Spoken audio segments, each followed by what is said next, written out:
দৰ্শকসকল বহাগ বিহুৰ গৰু বিহুৰ দিনা এই নিয়মটো আপোনালোকৰ ফালেও কৰা হয়নে ক'বচোন বাৰু কমেণ্ট কৰি। এতিয়া দেখিছে যে ইয়াতে কিছুমান উদ্ভিদৰ ডালৰ এটা মুঠি আছে আৰু ইয়াতে বিভিন্ন ধৰণৰ ঔষধি কিছুমান উদ্ভিদৰ ডাল আছে। কি কি উদ্ভিদ আছে মই কৈ আছোঁ বাৰু। এতিয়া কি কৰা হয় চাব, গৰু বিহুৰ দিনা একেবাৰে ৰাতিপুৱাই উঠি এই বিভিন্ন উদ্ভিদৰ ডালসমূহ যুগুতাই এই ধৰণে মুঠি মুঠি কৰি ঘৰৰ ছাল বা টিংপাতৰ ওপৰত ধৰক তেনেকৈ থৈ দিয়া হয় যাতে গোটেই দিনটো ৰ'দ পৰি থাকে।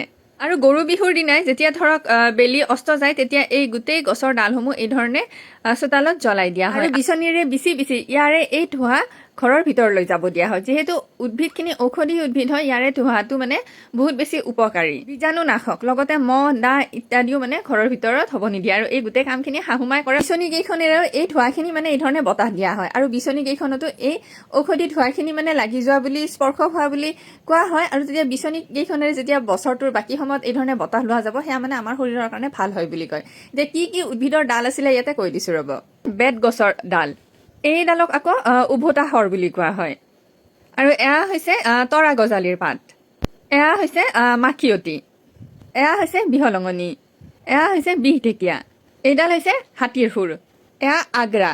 বাকী এই দুবিধৰ মই নাম নাজানো আৰু উদ্ভিদসমূহৰ মই স্থানীয় নামসমূহে কৈছোঁ। মই ইমান চিনি নাপাওঁ, মই শাহুমা আৰু দেওৰক সুধি আপোনালোকক নামখিনি কৈছোঁ। আপোনালোকৰ ফালে এনেকুৱা নিয়ম আছেনে জনাবচোন বাৰু।